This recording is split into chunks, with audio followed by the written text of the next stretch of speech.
Let's see, we got approximately 16 minutes left for our journey. Hopefully we don't run into too much traffic on 45, but we've given ourselves hopefully enough time to find parking.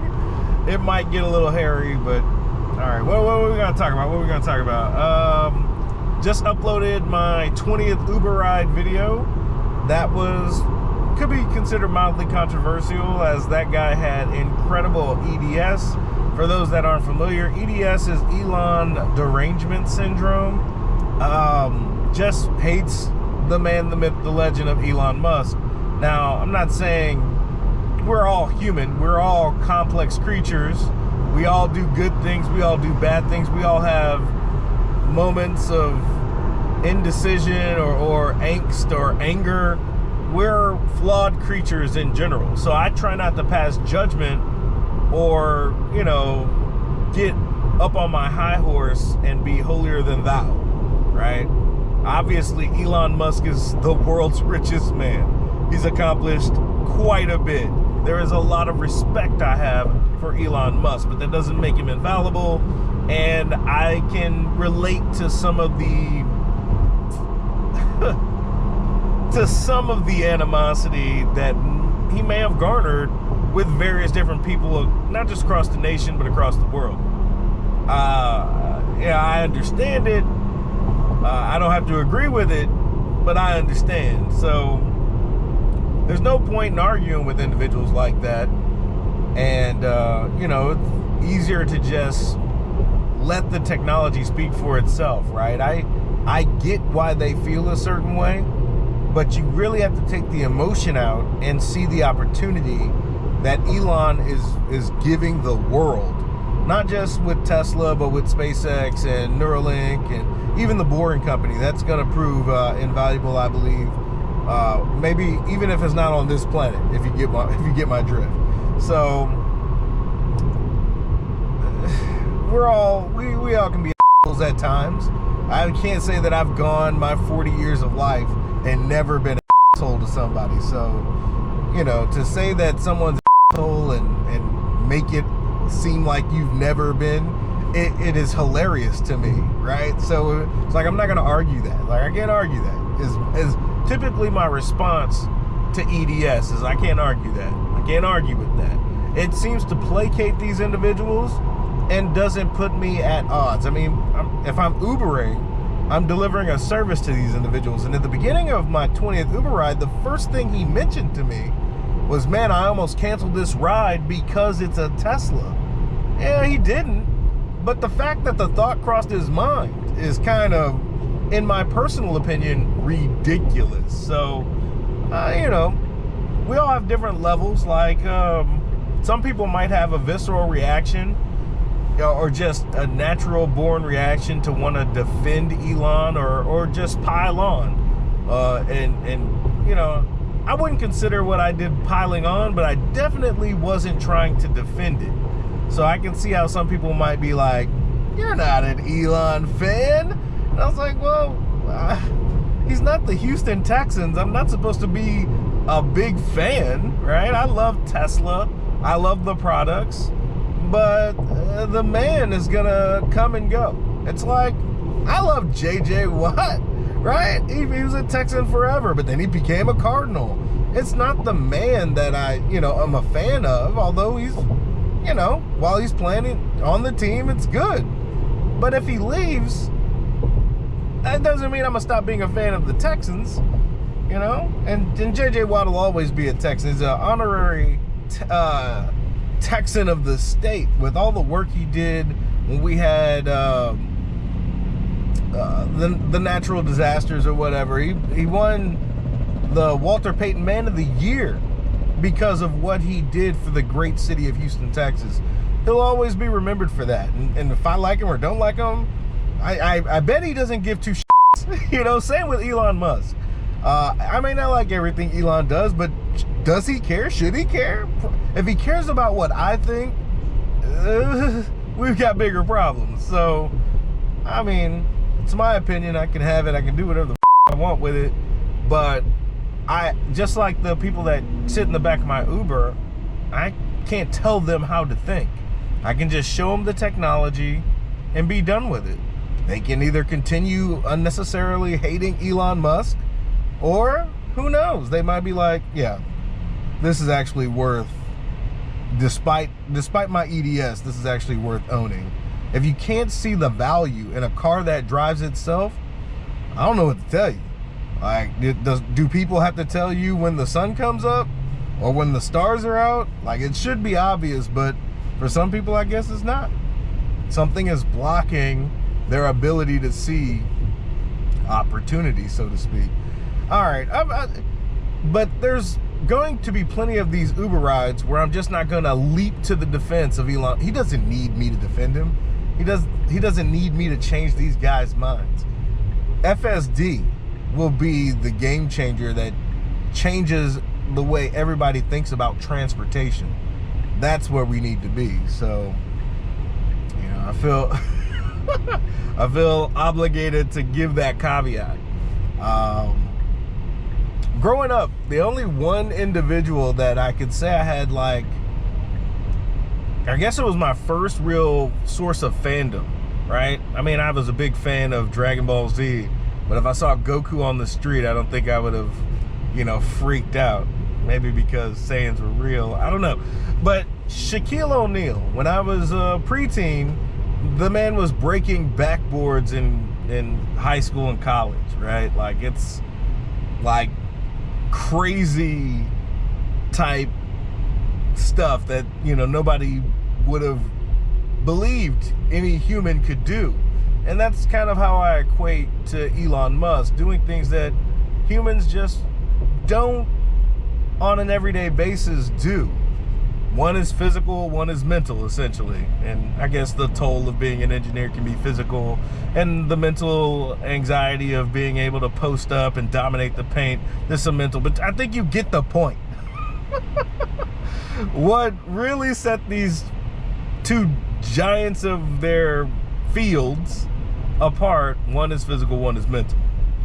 Now, when I met Shaquille O'Neal at the BET Club in Orlando, you know, Disney World had a location called Pleasure Island. I met Shaquille O'Neal there. And I'm not a fanboy. I'm not going to go up there and take a selfie with Shaq. I'm just like, that's a ass motherfucker that is Shaquille O'Neal. I'm just, the awareness, right? So I'm not going to bother Shaq. He's out there at 10 p.m. at BET. He's not worried about a fan, because I'm a fan. I'm just not a fanatic. I'm an Elon fan. I'm just not a fanatic. If I pick Elon Musk up in an Uber ride, I will film it and I will send it out to the interwebs, but I'm not going to freak out. I'm not going to have a panic attack because I'm surrounded by someone that I'm a fan of. Like, they're people. You know, I try to treat them with the respect I would treat everyone, and I think that's what they would prefer. I'm not gonna tackle Shaq at the BET Club, and I'm not going to harass Elon Musk for anything, right? That's a human being. His day is super complex, you know, same as mine. I don't want somebody coming up to me like they would or wouldn't, it doesn't matter, but still the disruption that it would cause, you know, I just try to be considerate. Not saying that it's right or wrong, or that they don't enjoy it or do enjoy it. It's just who I am, and it's how I've been hardwired. Take it, like it or love it, take it or leave it, whatever. So my fandom for Elon is nice. Like, I'm not gonna say I don't respect and admire what he's done. It's just, I don't know how to put it, right? When people talk about any particular person, I try to leave my emotions at the door and reflect on why they have such an emotional response to that individual. So, like, I have an emotional response when somebody talks about my mother, right? I just can't see having another emotional response for any other, maybe my wife, but even then, it's not to the degree of my mother for some reason. This stuff is irrational. So I try to, you know, look at it like a Vulcan maybe. But, you know, there's very few people that I would just have such a visceral reaction to. You know, if they were to badmouth or whatever. You can badmouth Elon in front of me all day if that's what you want to do. I'm just going to inwardly think that that's a ridiculous waste of energy. But hey, I'm done talking about it. We're approximately 5 minutes out from our destination, and we selected Lot J. I've been trying to fiddle with some of these destination arrivals that would best fit what I need, right? I don't want to just go up to the front door of Michael E. Debakey. What am I gonna do with my car then? So I need to get to a parking lot of some sort. I saw they had the women's health. Like, I don't want to go up to the front gate of the women's health section of the hospital either. I need a parking lot. And I want to say parking lot J might be the answer. We're about to find out. So, yeah. Uber Ride 20 is uploaded. We didn't do any Uber today because we wanted to do some video maintenance. We had to get the video from, I want to say, the 12th of June. Geez, it's almost like 2 weeks ago.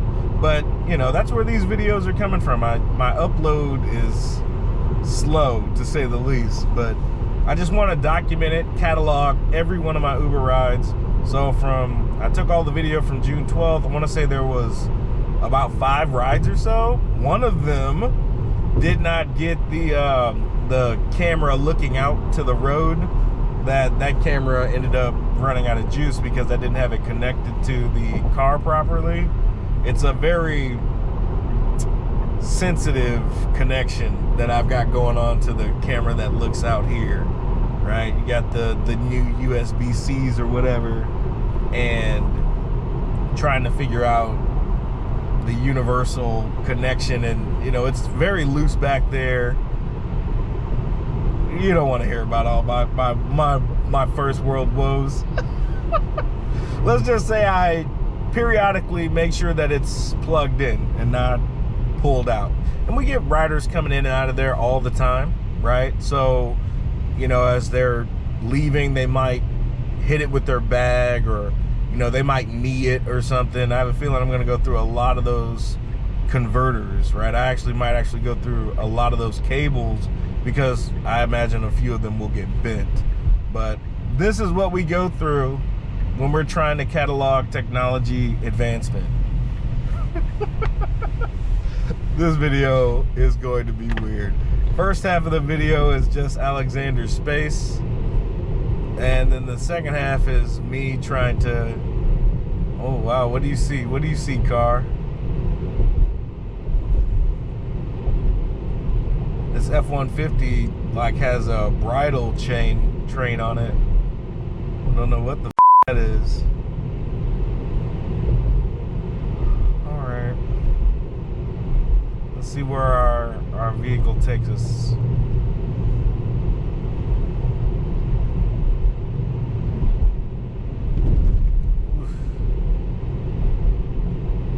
It actually does a lot better. I remember 2 years ago or so, bing bong, the road over here is god awful, and there's potholes littered throughout here, and it feels like our car is taking this road a lot smoother than it once had.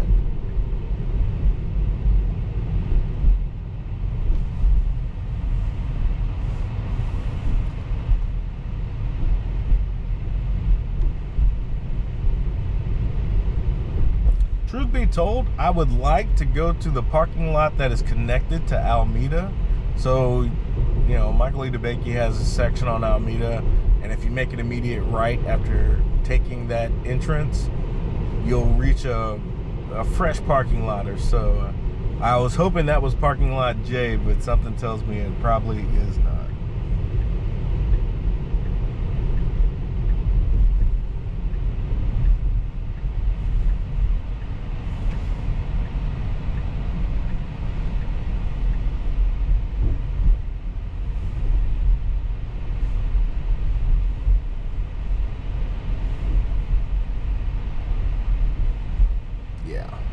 Parking lot J is the regular parking lot for sure.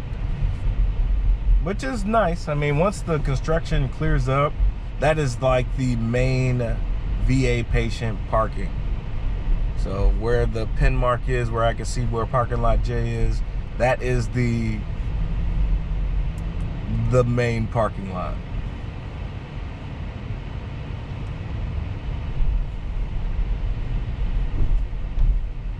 Oh, the car kind of slowed down when the police officer put his hand up. But you know, maybe it was coincidence. I don't know. Felt like it was reacting to the police officer. All right, so we're good here. It would be nice to keep it going, but as you can see, there's so much construction here. We're gonna park this bad boy and call it a day. Hopefully find a parking spot.